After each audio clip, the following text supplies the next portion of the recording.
Another glorious day in Fortaleza. The beach is amazing, of stunning beauty, a city with tall buildings, 2.5 million people, and at the same time full of beaches. So in this video I'd like to talk a little bit about our background, how we got to be nomads, how we got to travel permanently, changing accommodation every 4 days, changing country every 2 to 3 months, or at least for the past 2.5 years. We intend to carry on, and loads of people wonder, how can you do this? You know, how much money do you need? How expensive is Latin America? How safe is it? Long story short, we were working in the UK. I was a maths teacher in a boarding school in Rochester, Kent, and Nikki was working in boarding, so she was a boarding supervisor. This role came up in Rio de Janeiro, as a maths teacher there in an international school, so I accepted the role, and we flew during COVID. We flew to Rio, we moved to Rio, we spent 2 amazing years in Rio in Brazil, and during that time I was working online at the same time. I was tutoring students online, and the online tutoring business grew very rapidly, and I got to the point where I had so many requests for tutoring online that I couldn't actually practically take on the clients because I was working in a school for more than 40 hours a week. So essentially I decided to quit my job in school and work online entirely, set up my own company and started tutoring online permanently as a full-time job. Now, Nikki was doing other things. She was delivering some yoga lessons online and doing other things like looking after dogs, pets, pet sitting, things that she could no longer do if we became nomads, but we didn't quite mind so much. We thought yoga lessons would actually do the job, and indeed there were loads of requests for yoga. And at the same time, we started recording everything we were doing, and we thought maybe one day, who knows, we're going to be one of these couples traveling the world, making money on social media. We're still waiting for that day, I'm joking. We do make some money on that, but I can't say that it's one of those things where you can quit your job and live the dream. We still need to do all sorts of other things to be able to sustain ourselves. But anyways, basically what the point behind this is, I want to explain, using our own personal experience, how somebody could potentially do this, and what it is like, you know. So essentially, when we started to travel the world and work online at the same time, this was July 2022. So this was after Rio. I decided not to renew my contract, and we started to travel. And essentially what we did after a brief stop back in Europe for a few months to visit family and friends is we came back to Latin America, and we started with Colombia. Well, after a couple of weeks in Colombia, actually, we realized that Nikki's passport was about to expire. Well, not really expire. It was about to expire in 6 months and a couple of weeks. But what happens is, if your passport is due to expire in less than 6 months, then, well, a country won't let you enter the country, and you have to go back to your home country or some place where you can renew your passport. As soon as we realized that, we went to Peru, because there was a Greek embassy there. Nikki's passport is Greek, so in order to renew it, we had to go to the embassy. Now, after 2 weeks in Colombia, we went to Peru, where we spent 4 months practically exploring Peru whilst waiting for Nikki's passport to, well, new passport to come out. After 4 months in Peru, we went to Colombia, where we spent 6 months. In fact, I'm going to explain a couple of technicalities here. When you visit a country here in Latin America, you normally have 3 months. You're allowed in for 3 months, 90 days. That's on a tourist visa. You don't need to apply, you don't need to do a thing. You go to the country, you show them your passport, and they stamp it. And they say basically you need to leave within 90 days. Now, if you don't do that, like we did in Peru, you pay a fine. And that fine is something like $2 a day, or it was at the time, per person. So it wasn't that expensive, but still you want to avoid issues like that. Normally you're allowed to extend your stay for another 3 months if you want to. So you have to go do an application, the police station maybe, or online. Like in Colombia, for example, we did it, and you can do it online, and you can stay for 6 months, but then no longer than 6 months. So after 4 months of exploring Peru, we visited Machu Picchu, some stunning places there. We started to practice Spanish because we already spoke Portuguese because we lived in Brazil and we had learned Portuguese before moving there. But anyway, we then learned Spanish in a very brief amount of time. So Portuguese took us 90 hours of lessons. That was 3 months before we moved to Brazil. And then before going to Peru and Colombia, we took some classes of Spanish for about 25 hours. And then we were in Peru and we started to speak Spanish in Spanish with the locals, right? So we were practicing on a daily basis.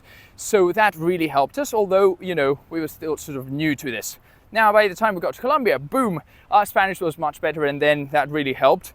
Colombia, we spent 6 months there. So after 3 months, we decided to extend our tourist visa for another 3 months because we liked Colombia a lot. Colombia reminded us very much of Brazil, but in a Latin version, if I can call it that, or Spanish version rather.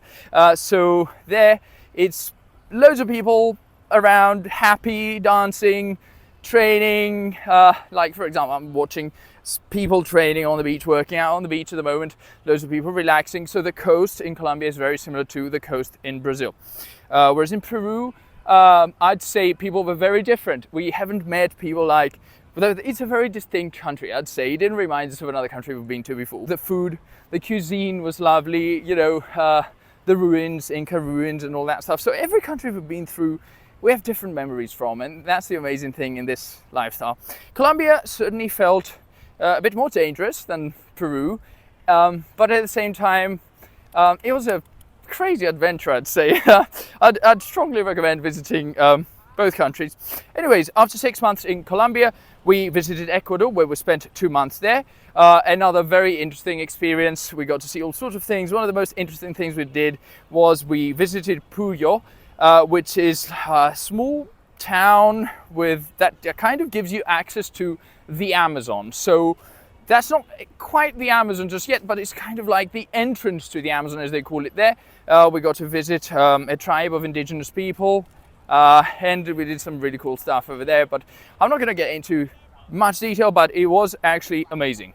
So after 2 months in Ecuador, we decided to go to the Amazon. We went to Manaus, which is the capital of the state of the Amazon here in Brazil, and we got to visit the Amazon, the forest. It was an interesting experience, I have to say.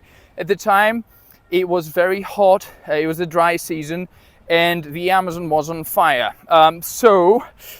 Fire everywhere and smoke covering the sky over Manaus. It wasn't great timing when we went, but we did get to visit the Amazon. It's just that it was kind of like a reduced experience in a way, because the river had it wasn't completely dry, but I'd say because of the level of the water, because it was much lower, the boats couldn't get to the places where you normally get to, like deep into the forest. So we definitely want to go back, but it was a great experience. After that, we went to Argentina, where we spent a couple of months exploring Buenos Aires. For a month, or a bit more than a month, I'd say, we stayed in Buenos Aires, not just the city, but the other cities along the coast of Buenos Aires, the district of Buenos Aires. And then we went to Patagonia, so that's the land of fire, Tierra del Fuego. Patagonia, we got to visit the glacier Perito Moreno, which it was an amazing experience. I can't describe the beauty of that place. And it was during summertime for them then, but it was still quite cold and frozen. But anyways, we got to enter a frozen lake, or not exactly a frozen lake, but it was really cold. It was freezing cold, but not properly frozen, if that makes sense. I think it was about 6 degrees, the temperature. Anyways, some great memories there. We got to see penguins in the natural habitat. Where was that? Oh, sorry, I forgot to mention something we did in Ecuador, which is really cool. We visited the Galapagos Islands, where we got to swim with seals. Actually, they're called, what are they called? Sea lions. Yes, I kept forgetting when we were there as well. I kept confusing them with seals or something like that. But anyway, they all look similar. So yeah, I forgot to mention, that was amazing. If you ever visit Ecuador, make sure to visit the Galapagos Islands. It's a great experience. Okay, so after a couple of months in Argentina, we went back to Rio. So I'm saying we went back because we used to live in Rio. We lived in Rio between 2020, so 2020 and 2022. So we got to go back home in a way, and we spent Carnival there. By the way, Rio is not just a city, but it's a state at the same time. So the capital of the state of Rio de Janeiro is Rio de Janeiro, the city of Rio de Janeiro, and there's more things to do than just stay in the city or just go during Carnival. For example, there's a lovely island called Ilha Grande, literally translates to the big island, and it's a lovely tropical island that I strongly recommend to everyone to visit one day. But anyways, we got to visit that island. There's other places of stunning beauty. I'm not going to get into much detail now, but definitely go to Rio one day. Right, so after a couple of months in Rio, I think we went to Paraguay. Paraguay is one of those countries that no one knows anything about. It's kind of hidden in Latin America. People are like, you mean Uruguay? No, I mean Paraguay. It's a country as well. So we went to Paraguay, where people are so welcoming. It's crazy. You meet people in the street, they say, oh, I've baked something for you. Here, there you go. Well, they didn't bake it for you, but they cooked, they had some food with them, and they say, please take it. You've got a journey ahead of you. Try it out. You know, it's very tasty. And indeed, they invite you to have lunch with them. You know, they instantly become friends with you, and you will just feel like so bad if you want to leave the country. Well, if you decide to leave the country, because you'll think you're leaving your family and friends behind. At the same time, it's one of those countries where, you know, you'll never get to visit a place where at least we didn't feel like, whoa, I've never seen this thing before in my life, except with perhaps the very dry region of the Chaco in the north. That's quite unique, I'd say, although I think other countries have regions like that. We just haven't been to them. It's like a desert of some sort. But anyways, I'd say what I have in my memories and thoughts from Paraguay isn't the place, but it's the people. And I think it's always the people that make the difference in any place you go to. Right, so after Paraguay, we actually discovered that if you become a tax resident in Paraguay, so if you have a company abroad and your clients are based in the UK, I don't know, the US, your company is Bulgaria or France or wherever it is, then you can set up your base there. You can become a tax resident, very easy process. And you pay 0% tax, personal income tax, that is. So we decided to do it, and we are almost officially, nearly Paraguayan residents. So we're waiting for the process to be finalized. We've submitted all the documentation. I'm currently waiting for the response. But essentially, what that means is we'll get an ID card, which then allows us to travel freely within what they call Mercosur, which is Paraguay, Uruguay, Brazil, and Argentina. So within these countries, you can travel with that ID card, which states that you live in Paraguay. But anyways, so after that, we went back to Europe for a couple of months or 3 months to visit family and friends in the summer. And then we came back to Latin America, where we visited some more places we hadn't been to, like Uruguay. So we discovered Uruguay is one of the most expensive countries we've been to, and it was completely unexpected. It's one of those countries where it's in Latin America, but at the same time, everything costs the same as in a sort of, let's say, moderately expensive country in Europe, something like Portugal maybe, or Greece, something like that, along those lines, I'd say. And that was surprising. At the same time, there was that Latin vibe with people in the streets playing drums. Like they were doing this thing, they call it tambores. They prepare for carnival in the streets in large groups of maybe 30 people playing those drums at the same time. Some people holding huge flags and dancing, and it was crazy. You know, they said, oh, we're preparing for carnival. And I said, but carnival is in February. And they said, yes, it's going to be in 4 months, so we need to prepare. So it's crazy. People start preparing, I think, probably 10 months in advance. But anyways, Uruguay was a very interesting experience as well. We spent a couple of months there exploring the country. It's a relatively small country. I'd say Uruguay and Paraguay are relatively small, and especially in comparison to Brazil and Argentina, which are huge, like continents. Okay, we got to visit some parts of Argentina as well. So essentially what we did is we went from Paraguay, we entered Argentina, the north of Argentina, and then kind of moved down towards Buenos Aires, and then we got on this ferry that takes you to Uruguay in an hour, which is very interesting. So you can travel from Buenos Aires to Uruguay quite easily that way. And we're currently back in Brazil now, exploring some parts that, well, some parts we've been to before and some parts we haven't been to before, and we're practically here for carnival. So right now it's summertime in Brazil, although that doesn't quite make that much sense to them in the traditional sense of having 4 seasons like we do in Europe. So to them, seasons make more sense in the south of Brazil, whereas in the northeastern part where we are now, it's practically the same temperature year round. Like right now, we're in Fortaleza. The temperature here would be between 27 and 32 degrees year round because they're very close to the equator. So we're getting ready to experience Carnival. Here, they're currently holding these pre-Carnival festivities, and very soon it's going to be the official Carnival that we're going to be experiencing in Salvador, Bahia. That's another state. In Brazil, there are 26 states plus a federal district, which is Brasilia. It's not officially a state, so it's almost 27 states, and each state could be the size of a European country, and population-wise, very similar as well. So the total population, I think, is more than 200 million here in Brazil, maybe 220 million at the moment. Right, so essentially all of this is thanks to the fact that we can work online, and costs here are very low compared with costs in Europe. So for example, here for us, a rent would cost, well, on Airbnbs I mean, by renting per week, you probably spent, say, 25 to 30 quid a night. That'd be the average, I'd say. That's for us. You can find places which are cheaper than this, and especially if you rent for longer than a week, you might get a better discount. Then you obviously depends on the country as well, the region where you're based in Latin America. This is an average. I'm giving you an idea of an average cost over the past 2.5 years that we've been doing this in various countries in Latin America.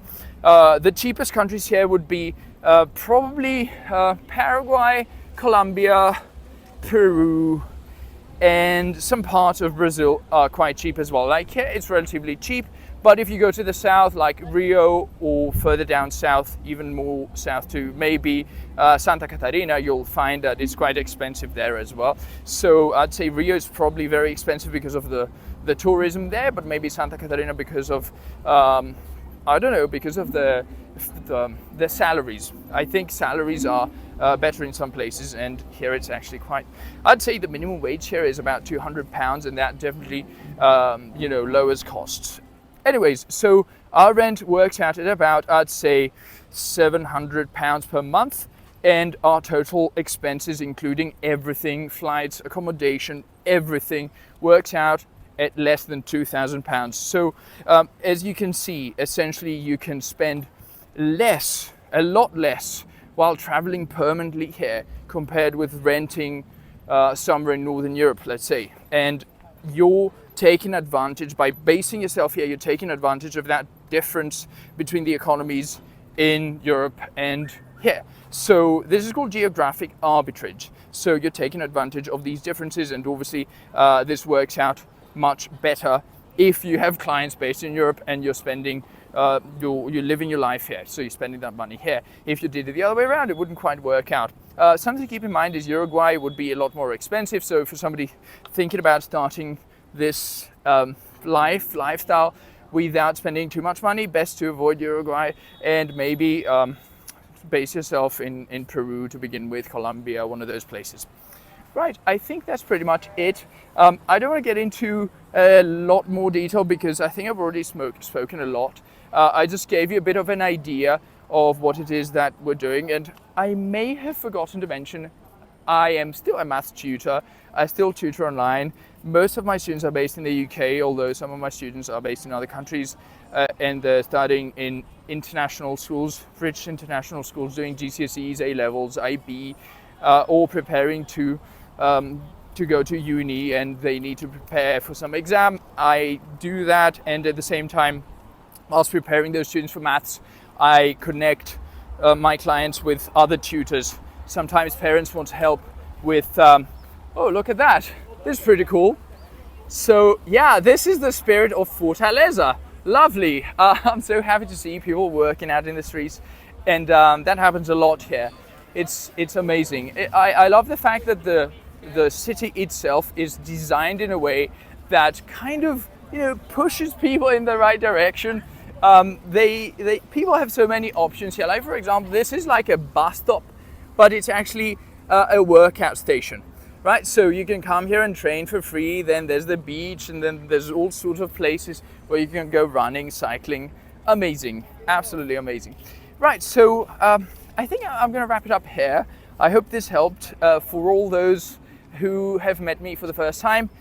Pleased to meet you. My name is Konstantin. This page is called Haha Nomads, and we normally post videos together with Nikki, but I just wanted to have a mini video session by myself here to tell you our story from my side. In the meantime, I'm wishing you all the very best, and you my very best wishes from Fortaleza, and I hope I can help you with any tips or advice or any ideas. So feel free to throw your questions in the comments below, and I'll be more than happy to help myself or Nikki. Bye bye, take care, and wishing you all the best.